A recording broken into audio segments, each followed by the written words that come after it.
Un copero. ¿Ustedes se acuerdan que un copero que era un sirviente? Un sirviente que tenía que probar la copa del rey, tenía en su misión gustar antes de que el rey beba algo, por si la copa estaba envenenada. Así que era un trabajo bastante riesgoso, porque lo que hacía podía acabar con su vida. Nehemías era una persona que tenía un corazón que le preocupaba el problema de los demás. No era una persona indiferente, lo vamos a ver ahora en la palabra. Los que tienen Biblias me pueden acompañar en el capítulo 1 de Nehemías, y si alguien está cerca y conoce, para agilizar el tiempo, ayude a su hermano a encontrarlo, ¿no? Nehemías 1. Dice así la palabra de Dios. Palabra de Nehemías, hijo de Acalías. Aconteció que en el mes de Osleu, en el año 20, estando yo en Susa, capital del reino, es la misma capital donde estaba también Esther, la reina Esther. Eran todos los expatriados después de la gran persecución del pueblo de Dios. Y vino Anani, uno de mis hermanos, con algunos varones de Judá, y les pregunté por los judíos que habían escapado, que habían quedado en la cautividad, y por Jerusalén. Y me dijeron: el remanente, los que quedaron en la ciudad, allí en la provincia, están en gran mal y afrenta el muro de Jerusalén, derribado a sus puertas quemadas a fuego. Cuando oí estas palabras, me senté y lloré e hice duelo por algunos días, ayuné, oré delante de Dios, delante del Dios de los cielos. No lo cierre todavía, vamos a seguir leyendo, pero es importante escuchar esta parte del relato, ¿no? Es decir, cómo Dios de alguna forma tuvo que trabajar en lo que se llama la disciplina de Dios. Dios siempre ha disciplinado a su pueblo, Dios siempre nos disciplina. Dice que como un padre disciplina a sus hijos, así hace Dios con nuestras vidas. Es decir, Dios, ¿por qué nos disciplina? Porque nos ama, ¿no? Por eso a veces podemos confundir con castigos, pero tiene que ver con disciplina.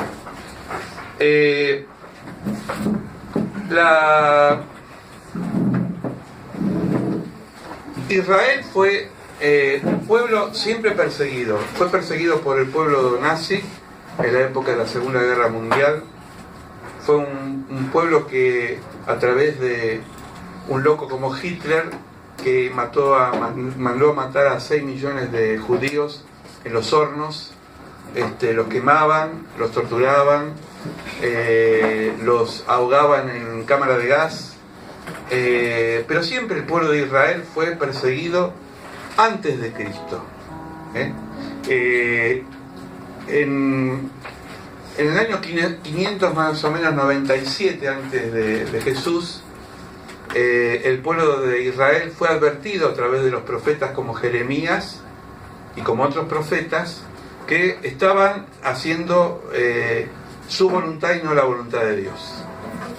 Y Nehemías se entera que el muro se había destruido, el muro se había derribado, ¿sí?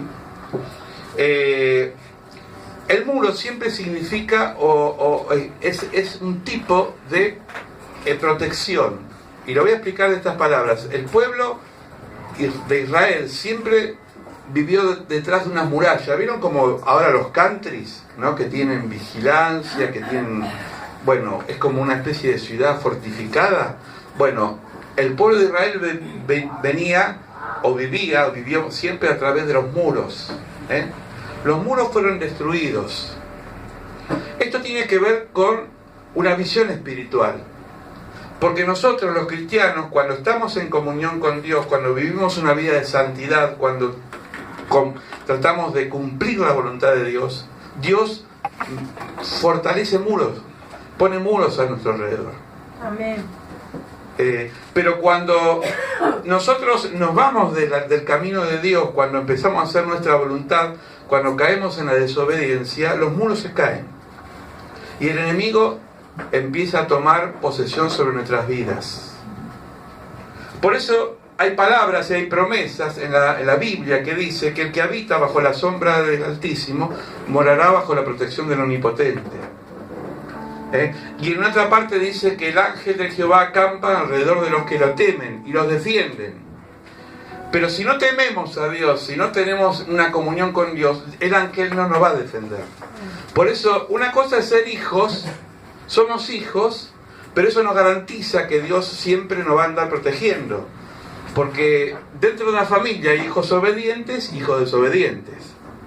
Y cuando el hijo desobedece, el papá o la mamá no puede hacer nada porque hace la suya, ¿no? Con Dios pasa igual.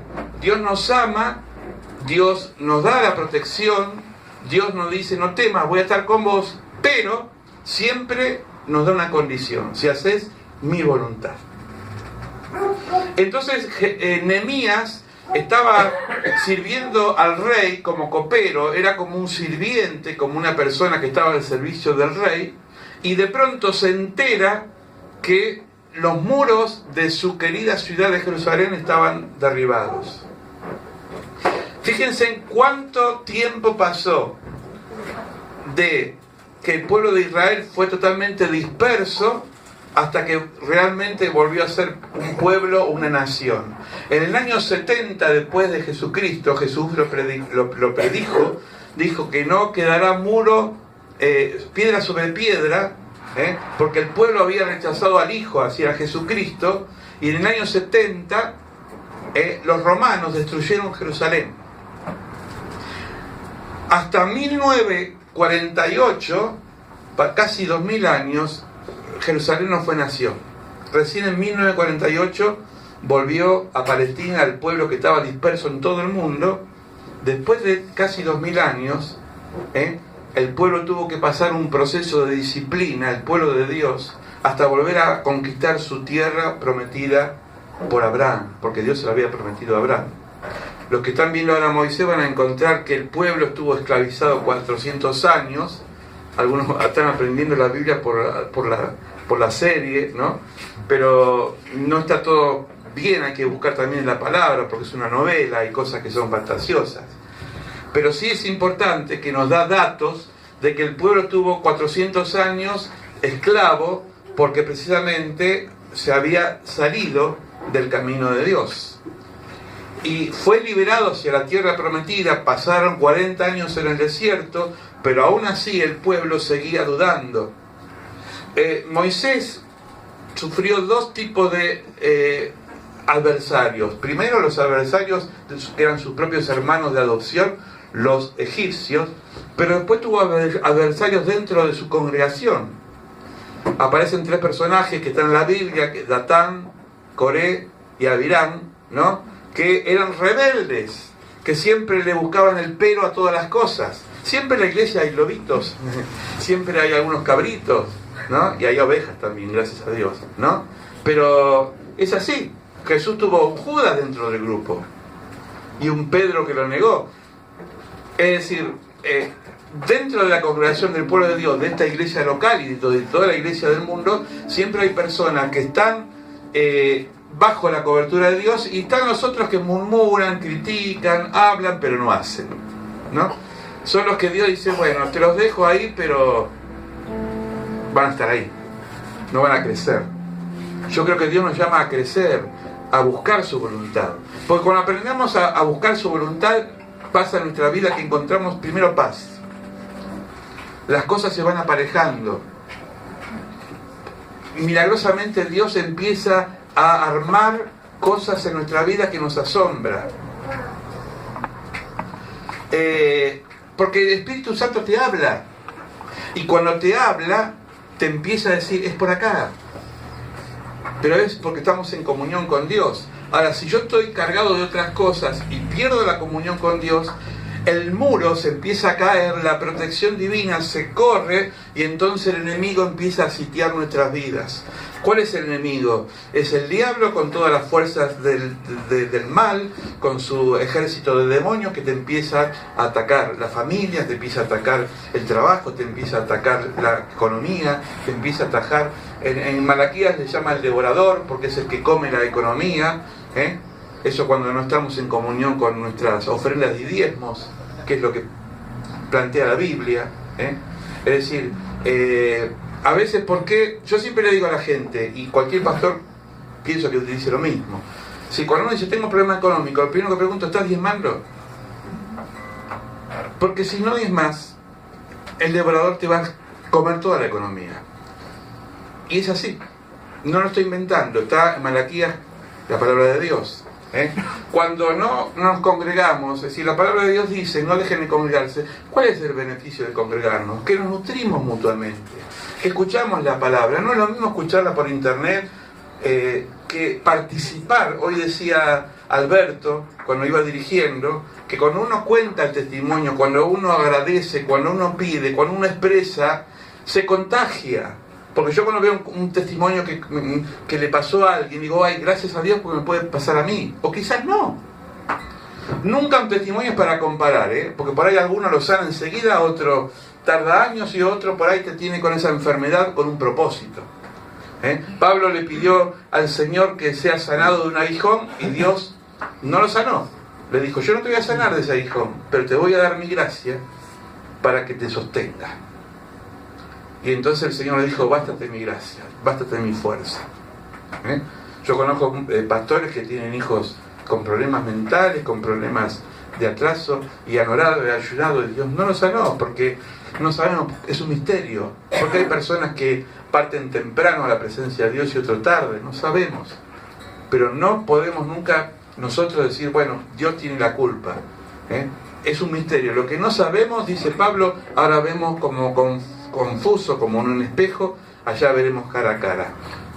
Me van siguiendo, decir, lo importante es saber que nuestra vida no es una vida improvisada, es una vida que está marcada por un propósito, y el propósito lo hace Dios. Vivimos en un mundo improvisado, que hay cosas que parecen muy sofisticadas, muy técnicas, pero en el fondo a veces parecen atadas con alambre, como diría Copani. Muchas cosas que se tratan con alambre, ¿no? ¿Sí? Yo a veces, el otro día estábamos acá en la cocina, decía el pastor Gustavo, el pronóstico con toda la tecnología, los satélites, qué sé yo, decía que iba a llover, salía afuera y había un sol bárbaro. Yo digo, o nos están mintiendo, o hay alguien ahí en la oficina y uno que dice, che, Cacho, fíjate el cielo como está, ahí hay sol, entonces dibujaba un solcito en la computadora para que la gente, digo, me reía porque parecería que tanta sofisticación, pero al final dice una cosa y aparece otra. ¿No le pasa a ustedes? Va a llover y salgo afuera y ahí tenés que ponerte una remera porque es un calor tremendo. Porque todo falla, porque no hay nada perfecto. Porque Dios es el único que no cambia. Por eso a veces nosotros confiamos en cosas que nos pueden jugar en contra. Eso no quiere decir que desconfiemos de las personas, pero tengamos siempre discernimiento. Nehemías, volviendo a la palabra, estaba en un lugar lejos de su casa. Es como el extranjero que está en un país que no le pertenece y de pronto se siente que en su familia, que en su pueblo, que en su barrio están pasando cosas y le empieza a doler el corazón. Y Nehemías empezó a sentir agobio porque el muro estaba destruido, la ciudad estaba destruida. Y dice, versículo 4, cuando oí estas palabras me senté y lloré e hice duelo por algunos días y ayuné, oré delante de Dios de los cielos. Es decir, empezó a orar, empezó a hacerse carne lo que le estaba pasando a su pueblo. Esto se llama no ser indiferente. Cuando a uno no le importa lo que le pasa a los demás, dice, bueno, es una sociedad muy individualista. Cuando uno dice yo me salvo yo y los demás que se embromen, nos vamos haciendo insensibles ante el dolor humano. Por eso mi dolor es tu dolor y tu dolor es mi dolor. Dice la palabra de Dios, llorar con los que lloran, reír con los que ríen. estén contentos con los que se alegran. Nos alegramos y aplaudimos acá cuando vemos un testimonio, pero también nos lamentamos y nos duele el alma cuando hay alguien que está padeciendo algo fuerte. Pero Dios hace las cosas que no te las esperabas. Amén. Versículo 5, y dije, te ruego, Jehová, Dios de los cielos, fuerte, grande y temible, que guarda el pacto y la misericordia a los que aman y guardan sus mandamientos. Amar y guardar los mandamientos. ¿Qué son los mandamientos? La palabra de Dios. Ayer estuvimos hablando hasta tarde con una persona que vino a buscar ayuda espiritual. Estuvimos con la pastora atendiéndola y decíamos, hay dos caminos: o hacer lo que a mí me parece o hacer lo que me dice la Biblia. Y esos son los mandamientos. Y a veces te vas a encontrar que por elegir lo que dice la Biblia vas a tener en contra hasta lo de tu familia. ¿Y sabe por qué? Porque tenemos una educación y una cultura y una forma de ver las cosas que van muy dispares a lo que dice la palabra de Dios. Por eso el que nace del Espíritu es, dice la palabra. Las personas que son convencidas, que han venido a la iglesia porque se sienten bien, porque están solos y no tienen otro lugar y ven como la iglesia como un club social, la pifiaron. Porque no es un club social, no es un lugar para encontrar amigos, es para encontrar la presencia de Dios. Y a través de la presencia de Dios sí voy a encontrar amigos, sí voy a ver gente que me contiene, pero es la añadidura, pero no es el centro. No se trata de que yo sienta o no sienta, es lo que Dios me pide que yo haga. Por eso a veces Dios me pide cosas y nos piden cosas que no está acorde a lo que nosotros queremos hacer. Dios te pide que ores y yo no tengo ganas, uno dice, y no siento orar. No pasa por un sentir, pasa por un ejercicio. Si el médico te dice caminar 5 cuadras porque si no se te va a tapar la arteria del corazón, no le puedes decir al médico, no siento, doctor, no caminar. O si no caminas, se te pudre todo. ¿Se entiende? Si no haces lo que el médico te dice, te vas a enfermar. Si no, no vayas al médico. Con Dios pasa lo mismo. Es decir, Dios siempre nos da como pautas de convivencia. Vos haces esto, yo te voy a cubrir, yo te voy a acompañar, pero hace mi voluntad, la de Dios. ¿Se entiende? Es fuerte la palabra, yo digo, bueno, yo sé que esto es confrontativo porque me desafía, pero si la palabra no me desafía no sirve. Tampoco la palabra es una anestesia para olvidarme de los problemas. Los problemas van a estar. Hay mucha gente que ha sido mal predicada y le han dicho que si vos aceptás a Jesús no vas a tener más problemas, que las cosas van a ser nuevas, diferentes. Mentira, vas a tener más problemas. Pero vas a tener la fuerza para solucionar los problemas. Vas a tener las herramientas para que ese problema no te ahogue ni entres en una angustia. Porque el Señor te da la fortaleza. El gozo del Señor es mi fortaleza, dice la palabra de Dios. Y dice Pablo, todo lo puedo en Cristo. Entonces, Nehemías, ¿dónde estaba? Fuera de su casa, fuera de su patria, en otro país. ¿Qué sintió hacer? Empezar a moverse por el otro. Y entonces, vamos a verlo más adelante, cómo él pide cartas a su jefe, le pide permiso laboral para irse a Jerusalén y empezar a organizar lo que sería la construcción del muro. Ahora, el muro, Nehemías no construye el muro con piedras nuevas, lo construye con las piedras que estaban derribadas. Esto es un secreto espiritual grandioso, porque dice, Dios, no quieras modificar la situación de tu vida con cosas nuevas, sino empezar a reconstruir de lo que tenés, y en eso que tenés, yo te voy a bendecir. Por eso no es cambiar por cambiar, sino ver cómo lo que tengo lo construyo y lo hago nuevo. No sé si me entienden. Voy a poner un ejemplo. Si vos querés renovar tu casa, y me parece bueno, ¿no? Que cada tanto le des una mano de pintura, ¿viste? Si querés cambiar los muebles de lugar, qué sé yo, ¿no? A algunos les gusta cada rato cambiar los muebles de lugar, hacer un ruido también. Sí, está bueno eso. Pero si estás vacío interiormente, si tenés un vacío en tu corazón, es pan para hoy y hambre para mañana. Pero si vos decís, no, yo voy a tratar de modificar las cosas por fuera, pero por dentro voy a estar bien, entonces es como que vas a estar en sintonía con la vida. Por eso no basta, ¿no?, con modificar las cosas de afuera, sino que empezar por adentro. Dijo Jesús, de tu interior va a fluir ríos de agua viva. Jeremías dice, muchos tienen cisternas rotas. ¿Qué es una cisterna rota? Es un balde agujereado. Vos pones agua y el agua se desparrama. No contiene el balde el agua, no sirve para nada. Tenemos una olla ahí en la cocina que la vamos a hacer maceta, porque se agujereó abajo, ¿no? Y no es la tuya. Y la vamos a usar como maceta, porque ya la maceta, ¿qué hace? Es drenar el agua para que no se pudra la planta. Pero ya no sirve para cocinar, ¿no? Y a veces nosotros somos como esas macetas, como esas ollas, como esas cisternas rotas, que nos entran cosas, pero salen por otro lado y nunca estamos saciados.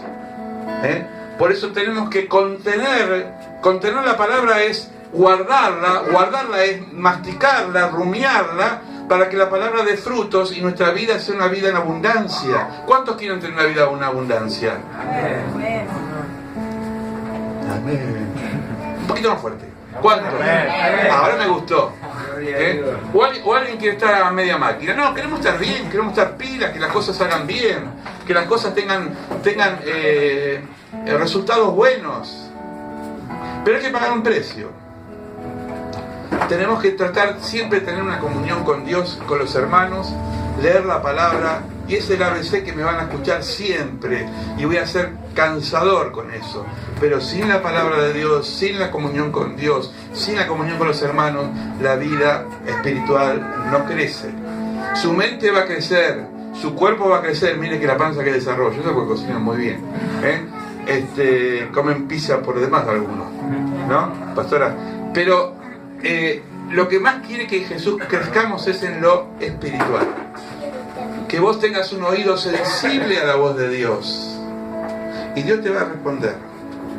Miren, hoy me pasó algo chiquitito, fresquito, un testimonio fresquito. Yo estaba acá en mi pieza pensando en el mensaje, y pasa un camionero vendiendo papa, y yo le digo a mi esposa, justo ahora pasa esto, no me escuchaba, y vendía la papa 100 pesos los 30 kilos, yo, ¿lo escuchaste?